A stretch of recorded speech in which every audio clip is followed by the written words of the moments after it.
Good afternoon. I am Ravi Samalad for Morningstar. The mutual fund industry is growing at a robust pace, and we all know that financial advisors are playing a very important role in helping mutual funds reach the masses. So Morningstar has partnered with ICICI Prudential Mutual Fund to come out with a series called Advisor Talks, which chronicles the success stories of advisors. And in this very first episode, we have with us Vatsal Shah from Sushil Finance. Thanks, Vatsal, for joining us. Thank you, Ravi. Vatsal, your father started this firm way back in 1982, Yes. and you kind of diversified it into mutual funds. So tell us what led to that decision. So actually we started off as a pure primary market broker, and we started marketing IPOs, and that's how we entered into the equity market. After that, as more mutual funds started coming, so NFOs became our marketing style. Until 2010, that was the working style. So we would just market an NFO and let it be. In 2010, my father, Mr. Sushil Shah, he and we were just sitting, and in our AGM, he kind of explained to us that how the entire mutual fund penetration is going to increase from there on. There were two main reasons. The GDP to mutual fund AUM ratio was very low, less than 2% at that time. Globally, it was averaging around 10 to 12%, even in developing countries. And also the rules that were coming on, which is like, banning of entry load. There were many other regulations by SEBI, which was in benefit of the customers. We felt that, okay, now this entire industry is ready to take off. So from 2010 onwards, we focused into this line, and from there I picked it up and we started working towards it. So you already had a client base of direct equity investors. So was it difficult to convince your direct equity investors to invest in mutual funds? How did you go about it? So it was initially, we felt it will be very difficult because equity is very fast and mutual fund is slow. In equity you can get 10-15% in 2-3 days, versus here we are talking about 5 years and you will get 10-15% return. But what happened was, we realized that if you look at any stock in the last 15 years, 80% of the stocks have not beaten inflation rate. Now if you look at mutual funds, 80% have beaten inflation rate. So this equation is different. At the same time, we realize that let's let people achieve their long-term non-negotiable goals through mutual funds. Let them do wealth creation and trading through stocks. So that mandate was very clear for us, and that's when we realized that it is not either or, it is that both are required. You need to have some stocks for long-term wealth creation, looking at certain success stories, and you should have mutual funds as a goal achiever, so that you don't have to think about it and your goals get achieved. So there are like plethora of schemes in the industry. So you follow very robust research methodology. So how do you go about researching? So we initially felt that let's see, now how do we market the mutual funds, and largely the industry goes by year-to-date returns, last 1 month, 3 month, 6 month returns, and also it is more of a push product where there are various fund houses through advertisements, etc. they push the product. We went into research mode and we analyzed like last 15 years data. Thankfully, because of our research capabilities in other asset classes, we could come out with some good findings, and we put together our own research parameters and we identified. So the parameters that we studied were: normalized returns works better over point-to-date returns. When we say normalized returns, so if any scheme has given say more than 15% return, but the average of all the diversified scheme is 18%. So I am normalized.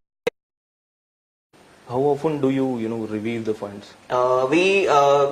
Originally we thought that we'll need to review once a year, but things are quite dynamic now, and also with so much of information going into clients' hands, they want new ideas probably every 3 to 6 months.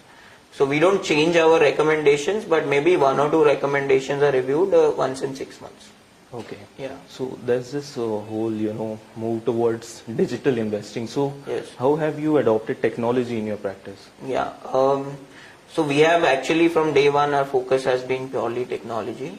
Thankfully, certain very robust platforms by the exchanges for demat driven mutual funds.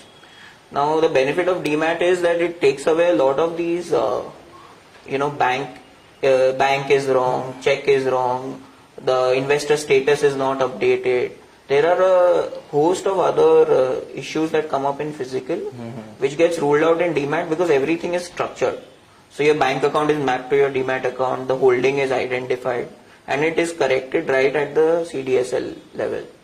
With that, the errors minimalized, and it's only the money that you have to manage, like the funds keep coming regularly through SIP or not. So we use demat route as our major push, and because we had our base of equity clients, all the ready accounts were there with us, and it was very easy for us to ride this wave. So what percentage of your investors, invest online versus physical? Yeah, so since we have been doing NFOs since last so many years, right now our AUM is about 30% is in digital and 70% is still in physical mode. But any new SIP, around 90% is in digital. Okay. So whatever new AUM is coming is 90% in digital, 10% still there are people who prefer to not open a demat account, wanting to do it physically. So those people will still be there. Okay. And you have a very large sub-broking, network. So how are you leveraging this network to, grow your business? So obviously we have a very large sub-broking network, and for us, very importantly, what our finding was to share with them as well. That if they look at mutual funds as a long-term asset class, so it would be better. So we treat it as their retirement planning. All our partners would be in the age of say 40, 35, 40 kind of a thing.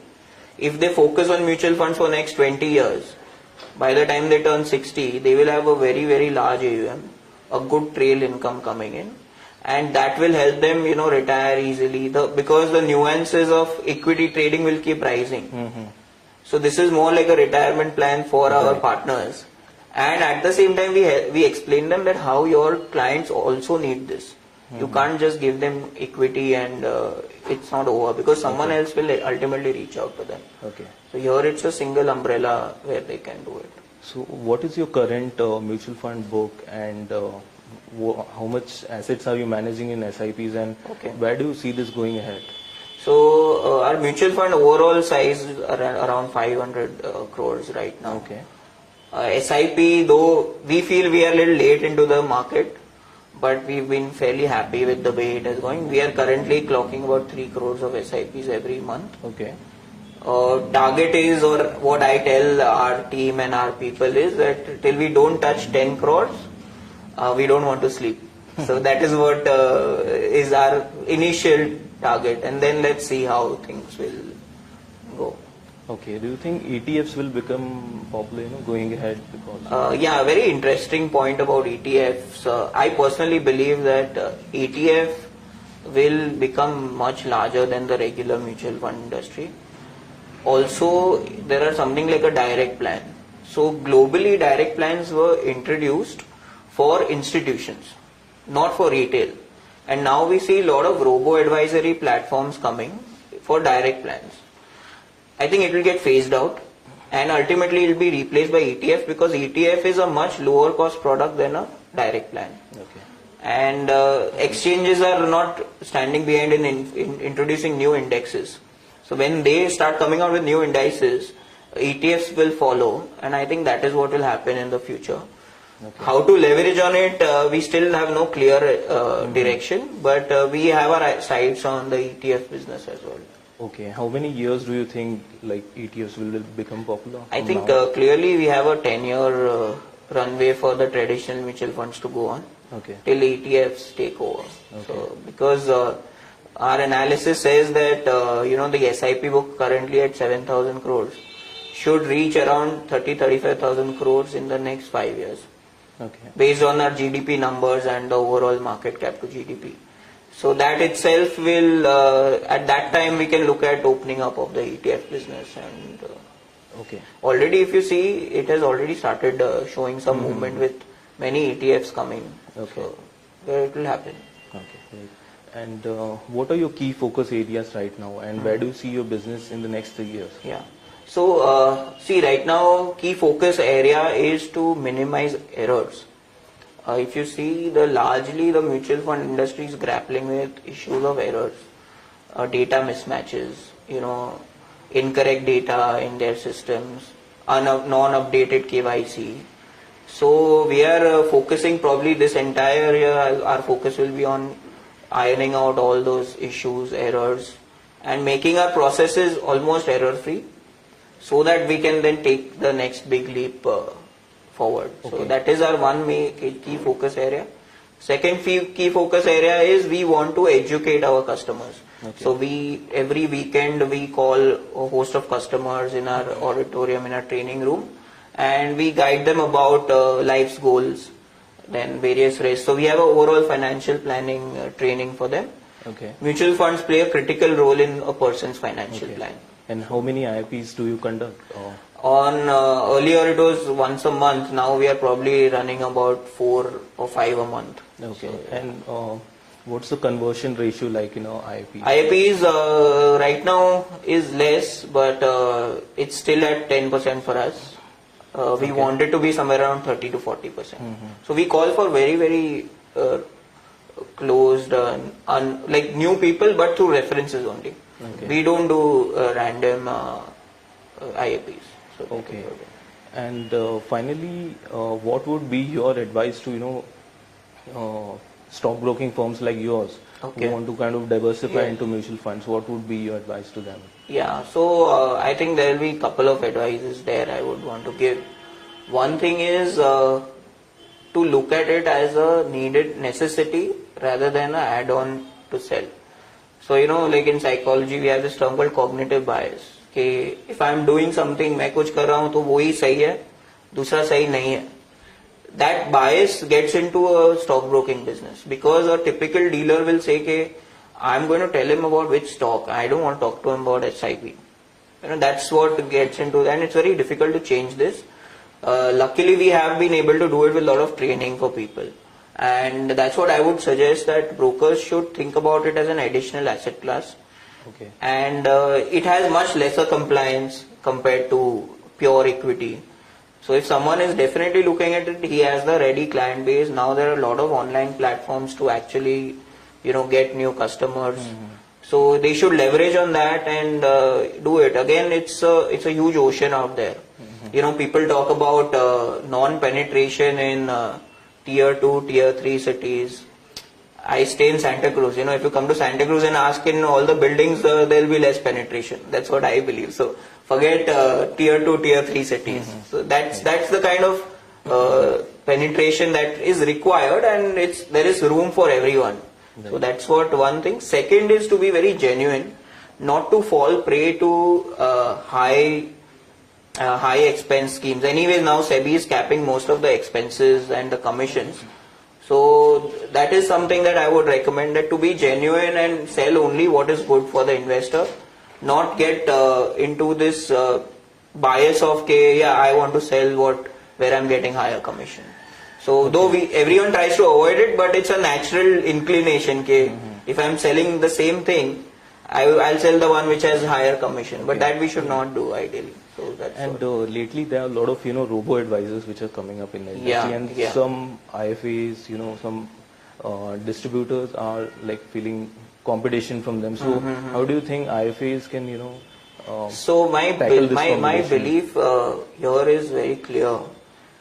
So there are many countries in the world where internet penetration is higher than India, way higher.